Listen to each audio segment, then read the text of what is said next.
Welcome to today's episode of Mobile Tech Spotlight, where we explore how innovative technology is transforming the future of law enforcement. I'm Scott Holt with Public Safety Insight, and I'm excited to be the host of today's episode. This episode is proudly sponsored by Samsung, a leader in public safety technology solutions. Today, our topic is empowering field operations with real-time crime centers and smartphones. And I'm so pleased we're joined by Keith Redlin from Samsung and Chief Dave Ellis of the Spokane County Sheriff's Department. And they're going to discuss the game-changing role of real-time crime centers and the strategic use of smartphones in field operations. We're going to dive into how these tools are empowering officers, improving situational awareness, and enhancing community safety. So now I'm going to turn it over to Keith Redlin. So Keith, go ahead and kick us off. Thanks a lot. Hey, welcome everybody to this webinar. I am absolutely excited to be here with Chief Ellis and his team. Scott is right. You're going to be in for a little bit of a surprise today. We're going to take this one mobile as well. We're going to do as much interaction as possible. I will tell you, for the last 6 years, Samsung has been really leaning into public sector, whether it's on the edge or in the center. So we're really excited to see the ecosystem here in Spokane. My name is Keith Redlin. For 6 years, I've led the public sector team here at Samsung. A little bit of background about me. I have 19 years in law enforcement. I'm currently active with the Oakland County Sheriff Department, which really allows me to stay relevant into what we're talking about today. So I'm going to turn it over to Chief Ellis to introduce himself. Hey, good morning, everyone. My name is Dave Ellis. I'm the Chief of Police for the City of Spokane Valley, and I also serve as the Undersheriff of the Spokane County Sheriff's Office. The City of Spokane Valley is a contract city that contracts with Spokane County for law enforcement services. So I have two roles. I've been in law enforcement for 25 years. I've served in a variety of capacities, from patrol to investigations to intelligence, aviation, as a training and the training coordinator for the agency. I'm a graduate of the FBI National Academy. I've also served as the Vice President for the Airborne Public Safety Association, which is a national umbrella organization for public safety, manned and unmanned aviation. I helped start what we call the Rig 9 back in 2016. The Rig 9 is our regional intelligence group. In Washington State, we have 9 rigs or regional intelligence groups throughout the state. We are the 9th rig, and we cover the 11 eastern counties for Washington State. We operate underneath of the Washington State Fusion Center. So we are in a unique position where we're covering for only 11 eastern counties, but we also are a border state. So we're very close to Idaho and a lot of other states as far as intelligence sharing. That's awesome. Just out of curiosity, when did your team start to think about investing and positioning a real-time crime center for this region? And, can you kind of take us on that journey? Because I think a lot of the viewers are at some point right now where they're considering doing this, or they have done it. And we'll get into a little bit about, some lessons learned, but can you take us on that journey as to when you started saying, we're going to put our mark in the sand and move forward? Absolutely. One of the things that really drove this for us is that we had a school shooting. So in 2017, we had a school shooting at Freeman High School. Multiple students shot and killed. And it showed us that, like any school shooting, there's a lot of confusion. There's a lot of chaos that goes into it. And we want to be able to get insight into immediately what's going on in that situation. So our first responders have that situational awareness. So we started looking at ways that we can integrate our school cameras into a platform that would allow our officers and our staff and our analysts to get real-time intelligence, so they know that how many suspects there are, where are the suspects located, what are they armed with. And so after the incident occurred, we kind of started a proof of concept project where we started pulling in video feeds from existing services. So we pulled in all the video feeds from all the school districts and some of the colleges as well. We also leveraged existing camera networks through public safety campuses, through jails, through precincts, through traffic cameras. And when we started this project in 2018, 2019, we had very little funding for this. It was a proof of concept project for us to be able to leverage existing camera systems that were already there and just be able to pull them into a network that allows us to view them. That was our very first step. And we were able to do it at a really cost-effective manner. We had some of our IT staff. We built kind of an in-house program that pulled those different video feeds in. And it was kind of the baby steps for where we're at as far as the real-time crime center. and where we've gone.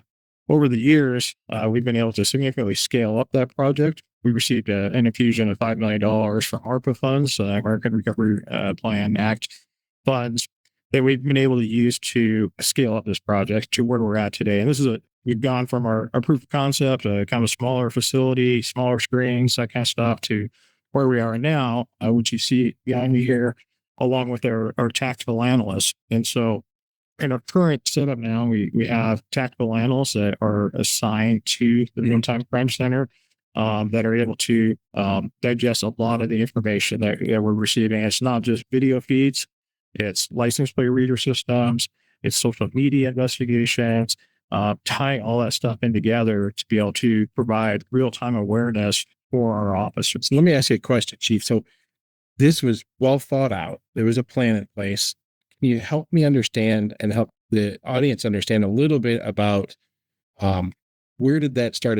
Did you look at other real-time crime centers around the country and try to benchmark and then maybe take some of the lessons learned from them? And has there been anything that you may have deployed that's never been done before? Like you're the first to do it. Yeah, so when we first started this, I toured a couple other kind of smaller real-time crime centers, and then the current commander for the unit is Lieutenant Justin Elliott. Justin Elliott has spent a lot of time visiting a lot of crime centers all throughout the United States, kind of picking their brains and being able to get the best practices, bring that back here. We're fortunate to have some great consultants and tech managers that help with that process to make sure that we're on the right path, that our technology isn't fragmented, that when we're selecting that technology, that everything talks to each other. And part of it, we've rolled out cell phones to all of our staff, and they all have laptops in their cars. And we're taking real-time crime centers to not only have, a video wall here with tactical analysts, so they're getting that real-time information, but we also want to empower our frontline officers and our supervisors to be able to have that data at their hands. And so they can pull it up on their cell phone and they can see it real time as to what's occurring. So that command staff or SWAT team leaders can be able to pull it up, whether it's in their patrol car, whether it's on their phone, and get that real time information we're looking for. One of the big things, that we're looking for is that, just like probably any other law enforcement agency, there is limited amount of time for proactive patrol. And so what we want to be able to do is make sure that our staff is more efficient in the way that they spend their limited proactive time. And so now if you work in a district or a beat and you've got 7 or 8 different high crime areas or problem areas and that kind of stuff, in the past, you would drive to all of them if you had the time and you'd back in and maybe there's nothing there, maybe there is something there, right? It wasn't the most efficient way. And where we're trying to drive this is that now those officers from their car, from their phone, can pull up all the spots and go, you know what, there's nothing there, there's nothing there, there's nothing there.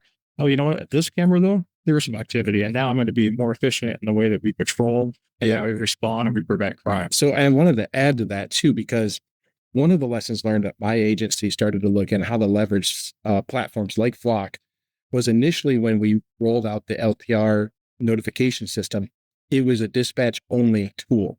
So our dispatchers would gather that data and then send it out to the units that were impacting that like BOLO or what have you. What I've seen now and I've heard from other agencies is that giving mobile devices to the edge now allows those particular deputies or officers to load the cameras that are most relevant to them in their beat and allow them to get that initial alert ahead of time. So that's what I like to call the push effect. So we're pushing that data back to the edge, which is, of course, your deputies and officers in the field. That plays a critical role to what we're seeing behind us as well in terms of, what they're seeing real time. And we'll talk about that because I know you're doing some really cool stuff with streaming video as well. But yeah, so I really appreciate giving us some insight on the history. Did we want to introduce Lieutenant Elliott to the sir? So this is Justin Elliott. He is the lieutenant of the Regional Intelligence Group and the commander for it. Justin's been in this role for at least a couple of years now, and it's for 4 years, and has really been the one who's taken the real-time crime center to the next step and to where we see here, which is a newly open facility for it. So, Justin, any thoughts? It's kind of hard to put it in a few words of the process getting to where we're at and the timelines, but I know a lot of people are sitting on the other side of this webinar, and I've sat there before at the beginning of the journey. And the path is a little bit different than you'd probably expect, but there's a lot of components on the front end of really knowing what you want it to look like when you get to the end. And that can adjust as you go, but keeping that visual in mind and sharing it with the people on your team. We were able to bring in stakeholders from legal, from purchasing, from other agencies, from radio dispatch, and they got early ownership. And I think that helped us catapult and get through potential, resistance to change because they were excited about it. Kind of like really excited about understanding about it.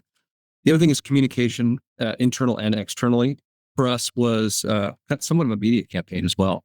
There's a lot of misinformation or misperception, I should say, that we have some super fancy stuff that's going to do wild technological things in our communities, and it can be kind of fearful. When really we realize that we invest in so many different parts of our agency for crime fighting or public safety that we overlook that the phones in the officer's hands are valuable. The systems they're already using, the computers they have out in the car, the cameras we already have. So I urge to really exploit or use the opportunity of the technology you already have and take an inventory, because you'll be surprised what's there.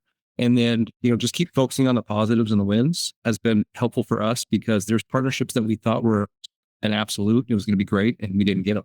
Yeah. And then there was partnerships we didn't expect and opportunities. So Well, I was just going to ask you about that, because in our last conversation we had earlier this morning, I had asked the question, was there something that you invested in that you said, or that had prevailed itself to be just a showstopper, a game changer for you guys, that it came into light and you said, you know what, this tool here has changed the way this center is going to operate? Is there an application or a company that you've worked with to provide you data or a tool?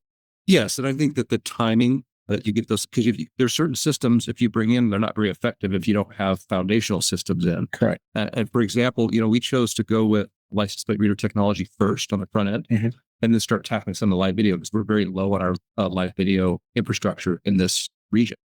And we're very strong in the intelligence side. So we leverage the intelligence that we had, and with really good people. Number one assets are people who understand what the cops need to know before they need to know it, or they know that they need to know it. Right.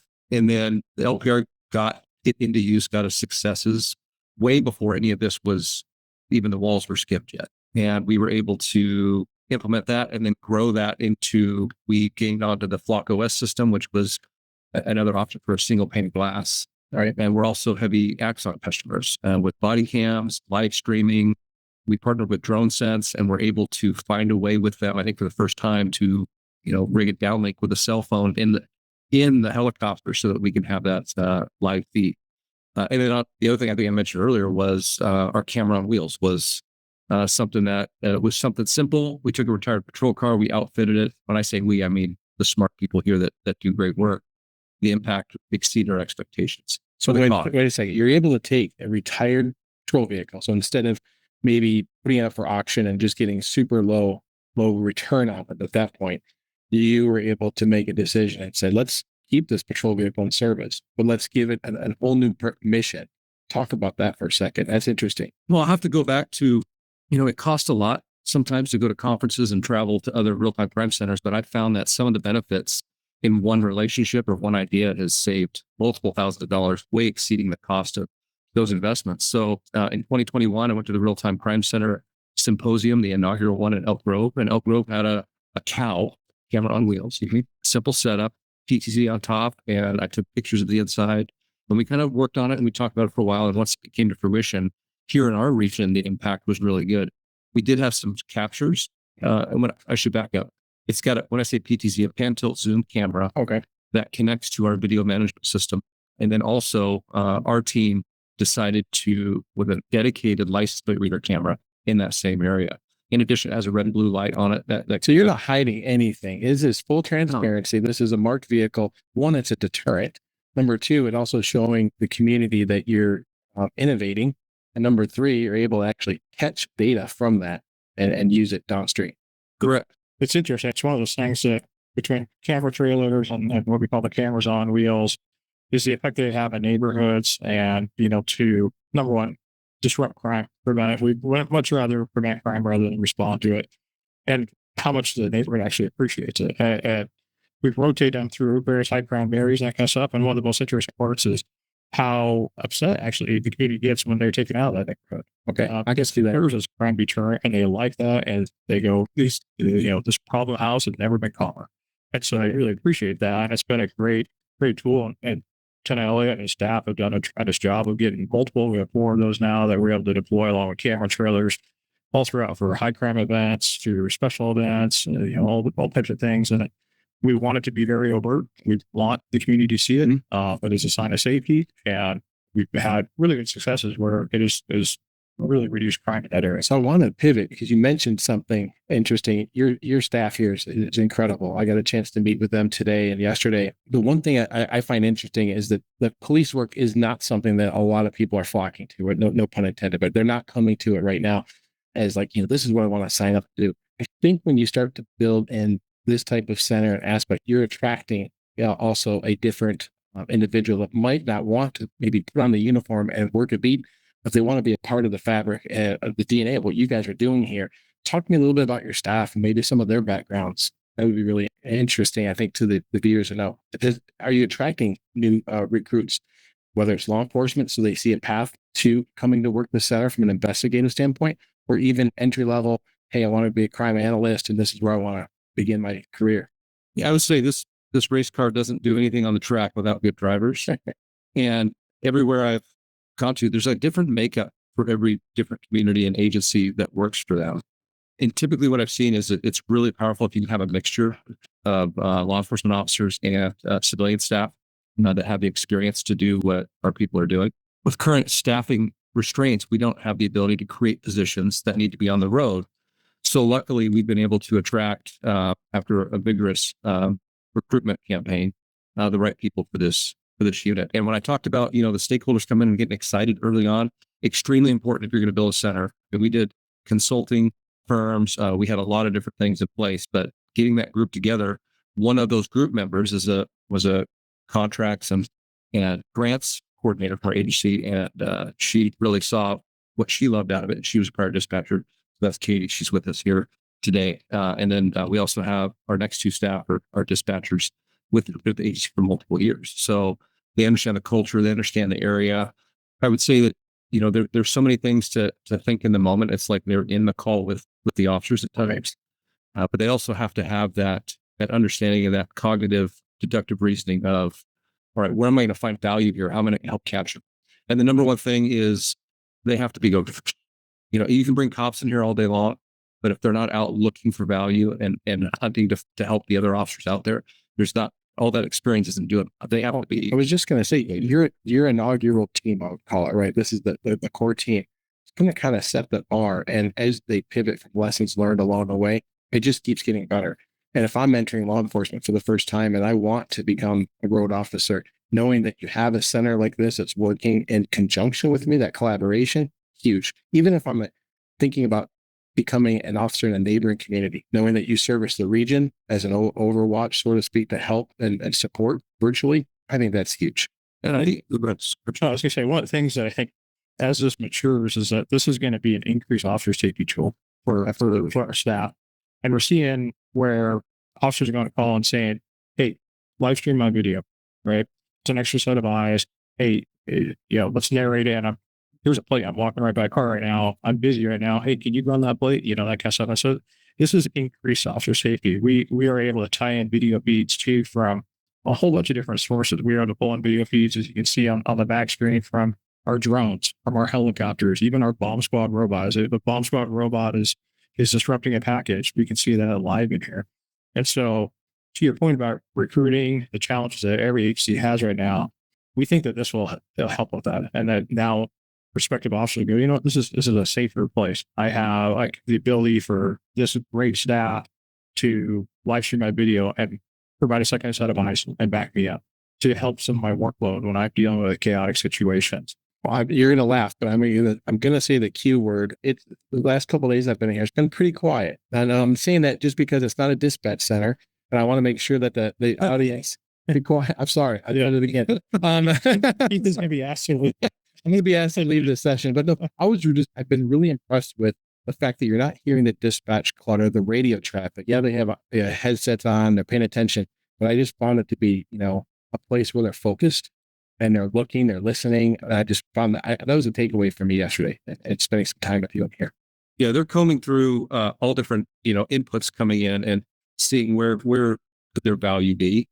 But going back to kind of where they're at in the process, we're all still learning, in Tucker's model, we're kind of in norming right now. We're not quite to full performing, and we have more staff coming on. So our supervisor and our tech manager are still setting up systems and it's sharpening the saw back here so that we can be effective and kind of, there's a bunch more effectiveness we haven't found yet. But the wins that we have had have really exceeded our expectations.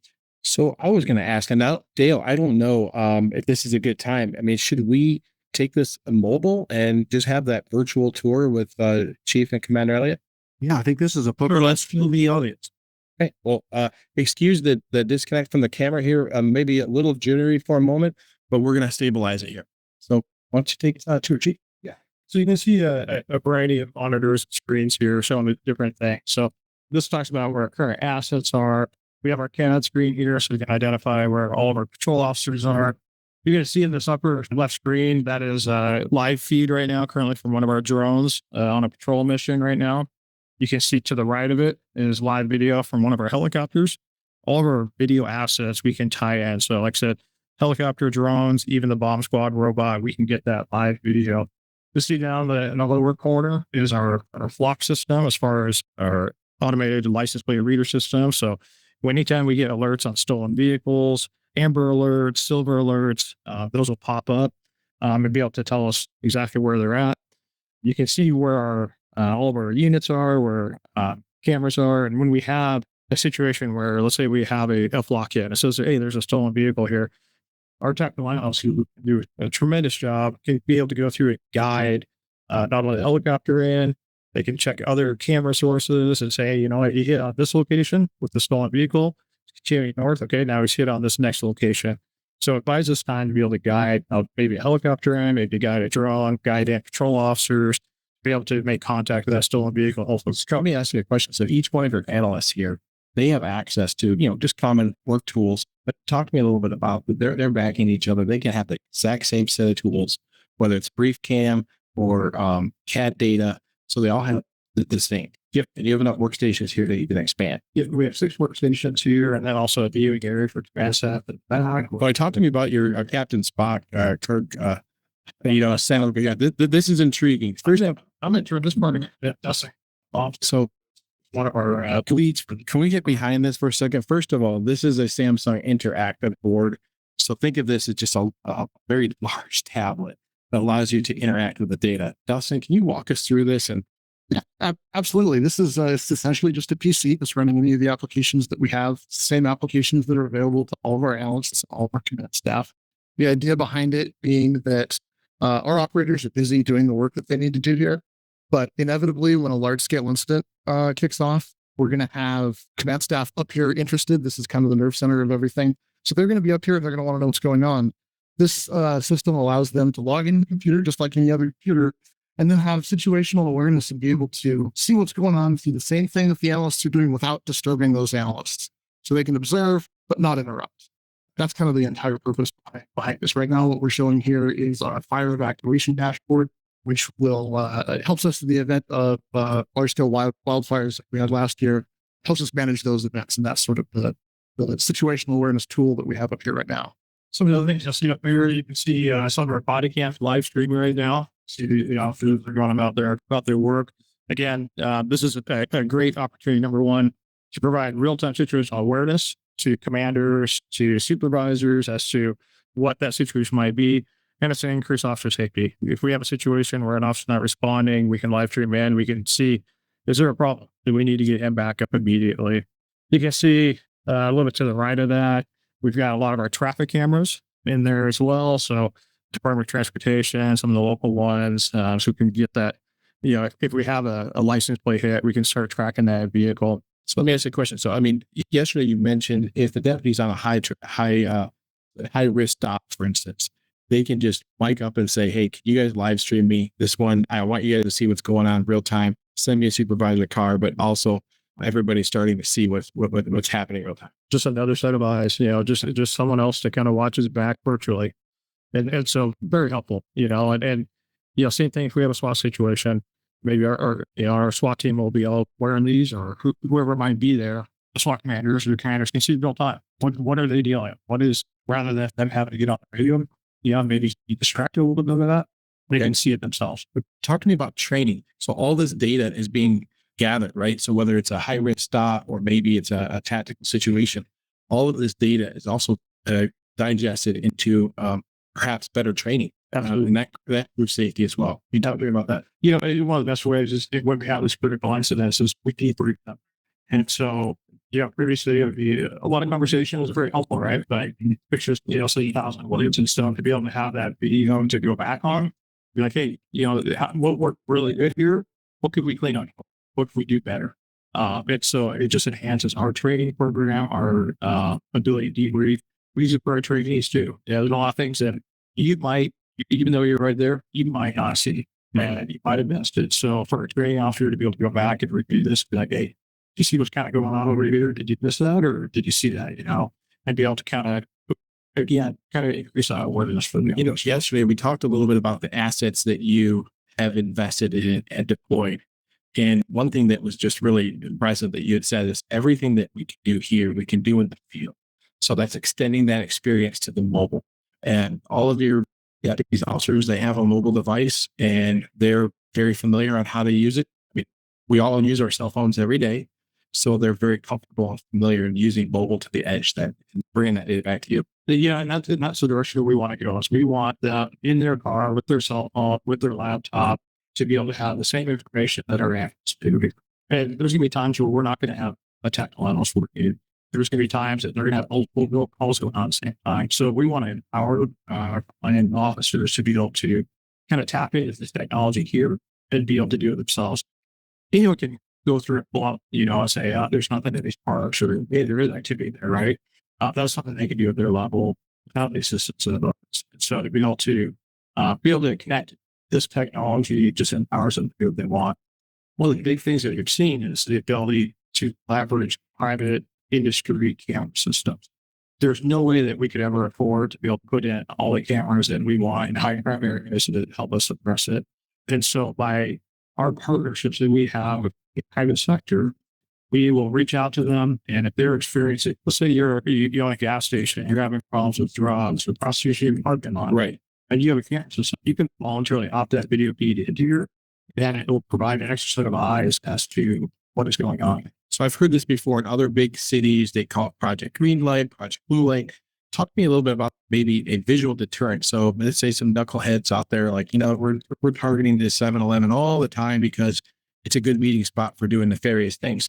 Now you have a presence. Maybe it's that virtual camera. Are you doing any visual deterrent there? So they're like, oh, that's new, and maybe we should walk away from this place. Everything we want to do, we want to be over and up. We want it to be something that the public knows. And so with all of we're in the process of installing significant network of cameras at parks and trails and that kind of stuff. And every single one of those cameras will have a flashing blue light on it. We want the community to see that as a sign of safety and also as a deterrence to any criminal activity. Again, we want to prevent it rather than respond to it. And we think that also adds a layer of transparency too. That we're not trying to hide cameras. The community knows who they are. They know the reason for them being there, and there's no secrets about it. And I think the community wants that. I think the community wants to know that there's a safe place and it's being watched. It's not just recorded. I think that presents, a level of confidence and calmness in terms of how you now, rather than react to something, you're now responding to something because you have now data to get to scene, or you maybe have a history of an individual that's causing problems in your commercial space. Absolutely. It is something that our community knows that there's trails that are an isolated areas, that they want to recreate, they want to be on, right? But they want to make it safe to take their grandma there. And so to be able to know that, that blue flashing blue light means that, this is being watched. This is a safe area, and to the criminals, don't be here. So our audience is, I'm sure, and I don't have the list in front of me, I'm sure it's vendors that supply technology to public safety. I'm sure there's law enforcement agencies on listening to us today.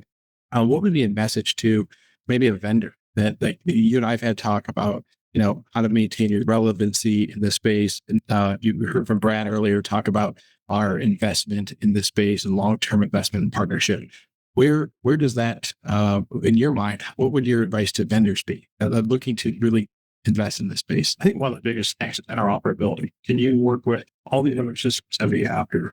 Can they talk, or is it going to be fragmented and be a standalone system, which is going to be very difficult for Lieutenant Elite, his staff to operate in if they're having to jump system to system is not talk with each other. And so the partnerships amongst the vendors, I think, is huge. Can this system work with this system, work with this system seamlessly? Justin, do you have any thoughts about that? No, yeah. Open APIs are extremely important because it's real time, right? And we lose time when we're jumping between those systems, like fragmenting, and that opportunity might be lost. So the interoperability is important with our technology partners or vendors. But then the diversity of products they have with being able to add layers to this system, because essentially our analysts here are putting together a puzzle from several different pieces. Our officer may only be seeing one piece of that puzzle. We've got multiple pieces, and they could get that picture out where we could be precise, because we call precision policing. We're arming them with decision intelligence, and we're eliminating mistakes. That's ultimately what we're trying to do, is eliminate mistakes and lower the crime rate and create that sense of safety here. Additionally, when I talk about layers, the offering of mobile technologies in relation to LPR and other mobile type of things, where we've been able to empower our deputies with our, right there on the picture, our Falcon Flex. They're able to go out and do their own intelligence-led policing in their beats using the technology we help provide them. So we're keeping moving in that direction, helping empower them and making them part of this team here. So this is kind of a setup question, right? So everyone here is relatively new and using these tools, like you say, connecting the dots in this puzzle piece already, even though you're new. Where are you going to take it from here? I know we talked yesterday about some new potential software that's going to kind of maybe bring some of this together, either that's simpler or more AI driven. Talk to me about your AI strategy or the next level. So it's moving and changing so quick. The more we learn about it, the more we feel like we're less informed as you keep opening doors. But AI is, it's creating more precision. It's saving time. Right. So I think that the biggest step for us, and I think it's going to grow exponentially, is those partnerships from other agencies to be able to grow this. We talked about drone first responder, which is a big leap, but a huge help to us, or is what we've been working on with Live 911 or Flock 911, which we're now running, is working towards some negative response times. That's probably our big, what Axon talks about a moonshot nowadays. That's kind of our mini moonshot here, is we're working towards being on scene, at least virtually, before a traditional officer would even get dispatched. So if you walk us through a scenario, we've all had scenarios before in our careers where, this happened. And if I was only there, I was there 5 minutes ago, I could have been witness to it. Talk to me about maybe a scenario, maybe it's something that actually happened, or maybe it's something in your head where you've seen something happen. You were able to catch it on that camera relatively quickly. Your cameras were able to track that individual. And now you've built this digital perimeter almost to, can you walk us through something that might come to your mind? I know this, I didn't talk out of our 302 successes since the inception here, 300, and we know that's not even all of them, where we kind of positive impact. One of the most significant on the front end was partnerships with Liberty Lake, which is a city in our county. Okay. I also have flock cameras up here and there, and we share the same system. We had an assault at one of our parks. A woman was out for a hike. She got assaulted by a male, didn't know who he was. All she knew was when she walked out there that she saw a white vehicle, a white sedan in the parking lot. Because of strategic LPRs in that area, we were able to identify the vehicle leaving that area. We were at the suspect's doorstop within hours, which would have traditionally been probably a DNA case of this. Without any other break, it's a traditional DNA case, but nothing else going on. Another one also early on was license plate reader technology in combination with video surveillance out of business, plus our intel analytics from cell phone data led us to arrest a burglar who would have done probably multiple more burglaries because of the MO. And layering all that technology, we were able to track him down. And also that technology and that data helped us identify 5 other prowlings of vehicles he had been out. So we actually solved about 7 cases instead of 1 and hopefully stop that spree. So you start looking at how much impact you have down the line. Now we have a great case that probably gets prosecuted at the highest level versus a low plea deal. So you look at all those different type of dominoes that are there. 2 more examples. Okay, go ahead. Is We had a woman crossing one of our main roadways at night. She was struck and killed, and it was a hit and run. We had no physical evidence whatsoever.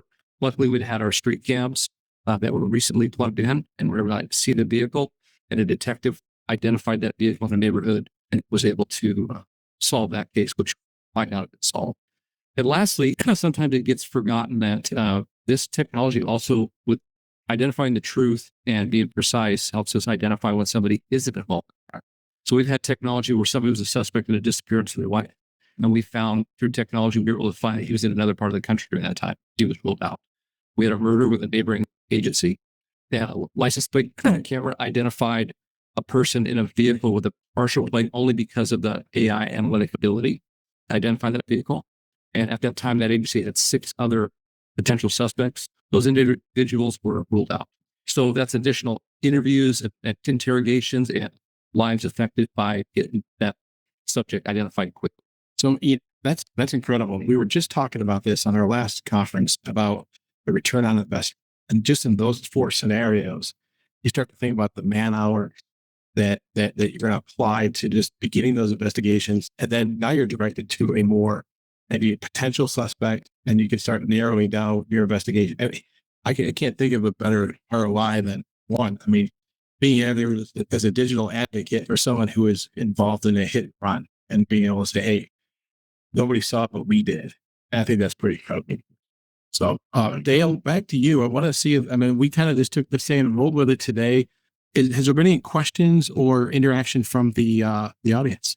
Yeah, thank you. Really good, very informative. We've got a lot of questions here, so I'll just go through some of them, and whoever can answer them, great. The first one is, it says, did you pull camera feeds from hospitals and private businesses? How did you go about that? So we've got a pretty good network, and a lot of it's just community outreach, that kind of stuff. So all our public safety campuses, all of our schools, and then businesses, whether it's apartment complexes that have a vested interest in ensuring there's, less crime in their apartment complex. And so a lot of outreach. We've met with the Chamber of Commerce's and some of the businesses that attend that to let them know that this is an additional tool. This is an additional resource that we can provide to help them address crime problem. I mean, when you initially spoke to them about that, about your vision, I'm curious on I kind of have an idea what the conversation went like. Now, when you bring them in here, do you actually show them? I mean, what's the reaction? A lot of innovation. Yeah, and I'm very impressed by it. Staff did a phenomenal job of illustrating, exactly the work they do and how it can benefit them. And so those businesses, those private public partners, look at this and go, okay, this makes sense. Now I see how you're going to be using this technology and why you're using it. As chief, it's very important for us to be able to have resources and options to address crimes. And so this is just another tool we put in our toolbox. When you say, hey, we're having problems at our business, this is one thing to get you to help you out. Yep, that's great. Dale, what else do you have for us? When something occurs in the remote or the real-time crime center, does the real-time crime center interact with dispatch, or do the tactical analysts interact directly with the officers in the field? Both. It really depends on the situation. They're all working in one kind of space together with the incident, and sometimes they're interacting with dispatch, and a lot of times it's in behind the scenes in messaging, right? Mobile messaging. But sometimes they have to get on the air, and sometimes they're working directly with the officers. Like the scenario we talked about is they can say, hey, live stream me, and they can narrate, or the tactical analyst can listen to the interaction with an officer and somebody in the public, be able to take what they're hearing and then start thinking ahead and getting that officer good information right away. So every different way that you just explained is happening. Perfect. The next question is the audience member is curious about how the cameras remain powered throughout the day and night for this parked police vehicle. Justin and Brad, they added to the concept of the vehicle that we saw, they added solar power. I think we're getting 6-7 days at least, or a month. Yeah, our previous setup, we only get 6 or 7 days. We're getting upwards of a month. And then they could drive it to our station or a fire station. And we had a plug in the side of the vehicle with this several batteries in the back, large industrial batteries that get recharged. So it's wow. So you can leave that on scene for up to a month. Yeah, that's incredible. That's awesome. Perfect. Thank you for that. And then the next question is how are you staffing the RTCC in terms of various positions and organizational structure to make it effective? Well, that's a great question. So on the front end, I will say just about everybody in this room I have stolen from some other unit at some point to make this happen. So sacrifices are all the way around, and you do step on some toes at times. But that's kind of getting started. One of the best things that we decided to do was to hire a project manager on the front end. And he's been with us and has really been able to keep us on the rails with the administrative stuff and timelines and vendors and construction and on and on and on. And then, like I said, the IT tech manager position dedicated to the real-time crime center, not on another agency part of the county. He's dedicated here. We don't put in help desk tickets when we need something, and very capable, responds right away and makes these things possible. And then you need, an informed supervisor. That could be a corporal, sergeant who's an officer, or that can be a qualified and the right civilian to do that. And it's depending upon your makeup and your decision making, but that's important. And then the rest of the staff, we first aimed for 6 analysts, and budgetary reasons, we ended up with 3, so that lessens our amount of coverage.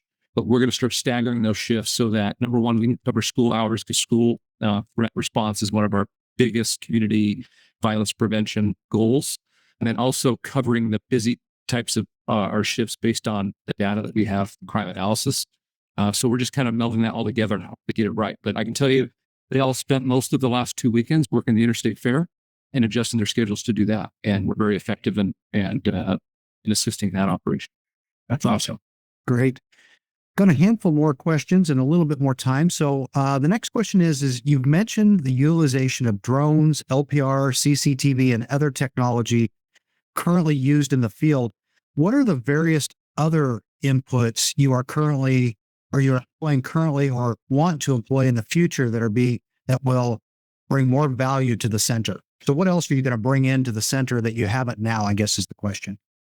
One of the things that comes to mind that we utilize is a product called BriefCam, as well as Live 911. BriefCam, basically, if you have a camera that you've recorded for 24 hours, maybe you're doing some kind of operation, that kind of stuff, to go back and have a detective read that, they're going to spend 24 hours watching it generally. And so BriefCam aggregates that video and gives you a synopsis as to what's occurring. Very effective for investigation. So the gang and our drug units and that kind of stuff. And then Live 911, is a product that allows our technical analysts and even the staff in the field to hear live 911 calls as they're being made. As you're probably aware, when someone calls 911, the 911 operator answers it. They talk for a minute or two. They're entering information into CAD and that kind of stuff, and then they hear that call and they send it out. By being able to have that program, it allows us to hear real time that conversation between the dispatcher and the caller. And so we've had numerous situations where an officer is driving by, a bank robbery, and if they had not had Live 911, they would not know that there was a bank robbery right there. They would have continued on for another minute until dispatch aired it and said, "Oh, hey, there's an incident here," and they got back. Or even like the family trouble, right, where you can kind of hear the elevated conversation that may be occurring real time. That gives that responding officer a moment to get in that mind frame of, oh, that's so serious. Yeah, exactly. And then another feature too is it shows on the map where the father is, dude. So if they're confused, maybe you've got somebody who's like, I don't know where. Right? You see that with the younger generation right now. They're, I don't know, I'm on a trail. Like I said, you can now look at a map. Exactly. So if you're trying to maintain what I would call relevancy for the next generation of your center, I mean, it's probably tough to do it on your own. So a company or organization like the National Real-Time Crime Center Association, do you really rely on them to say, hey, if you're a vendor wanting to get in this space, how do you maintain your relevancy in terms of all the tech that's, as you can see, it's just going to continue growing and growing, but how would you do that? I mean, the NRTCCA has been a huge resource for us, and it's just that relationships and communication, asking people, how are you using this? How, again, all this stuff fits into different agencies differently. I don't think you take this plug it anywhere else exactly the same. We love our tech partners, and then there's, they have competitors, and I know agencies that love theirs. We visited Winston-Salem, North Carolina, and about every one of their systems is the polar opposite of ours, but we're like the most similar in operation, and we accomplish the same goals. talking to those individuals, finding out what's new and where we're going to go. And based on the question there, some of the things we've talked about just in the last couple of days is a good example of how we learn what direction we need to go with new technology. We've talked about ATAC and being able to track our officers by their cell phone without too much of a battery drain, right? And then leverage all that data on a map as an API into our current systems. And also we need to get into talking about push to talk. It's one of the things that's now on my mind of how we can leverage that for quick access to our analysts, to the officers, and create that relationship. Because that's when they trust these individuals to do their job. We're gonna see that. But when you say push to talk, you don't mean get in your public safety radio because you want that radio dedicated for mission critical. You're talking like, hey, I need to talk to you real quick. Are you available? Hey, I got this. It's kind of weird. Or are you guys available to help in that scene? Right. It's very just peer to peer. Yeah. Like a phone's version of the old Nextel or a walkie-talkie, so to speak. But understood. But you need to create your own groups, and then to be able to visually track them is just it's just giving us a better operational picture, increasing safety for the officers, for the community. It's going to save us money, and it's going to create the teamwork here for the officers. When there's a flock hit or if there's other type of things going on, they're all working together. You see, like when we were on patrol many years ago, it just felt like you were kind of an island going around. And now it's more interactive. I think the other advantage of the push to talk platform as well is that you're able to give that to your volunteer teams as well on an as needed basis. So as your requirements grow based on an event, you can say, hey, we're assigning you a volunteer push to talk channel that gets me to you, you to me. And they're not, you're not giving up these radios. That brings up the really important point of connectivity and power is our two biggest hurdles. So in that scenario, we're out in a rural, we're 1,700 square miles here. We have urban and we have rural, right? And we sometimes go assist she's in northern Idaho or all the way to the Cascades. So being able to operate outside of cell coverage and have that ability is extremely bad. Awesome. Scott? Okay, we've got just a couple more questions and about 6 minutes left. The next question is are you using cell phone video as an alternative to body cams? Which I think you're not because you're using Axon, but is there a second cell phone for that purpose?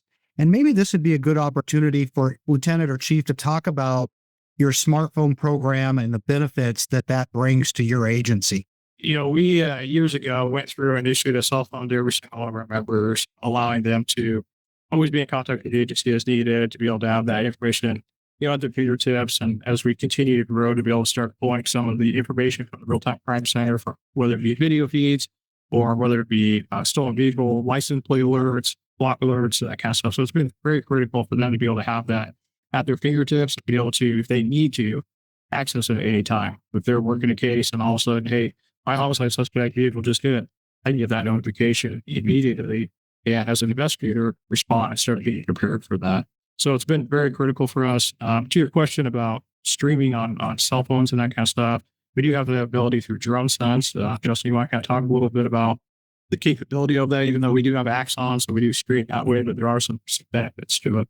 Yeah. And we rely on subject matter experts within our agency to kind of push all these different facets of projects through. So Drone Sense was a company we went with, which is now Axon Air. We're on an Axon contract.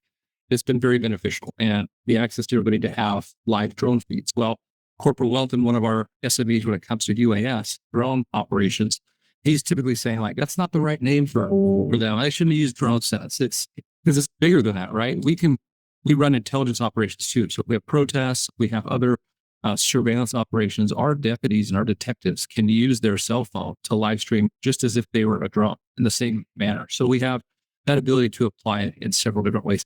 But we do rely on the body worn cams quite a bit, but we do have that ability with our cell phones as well to bring in that video information.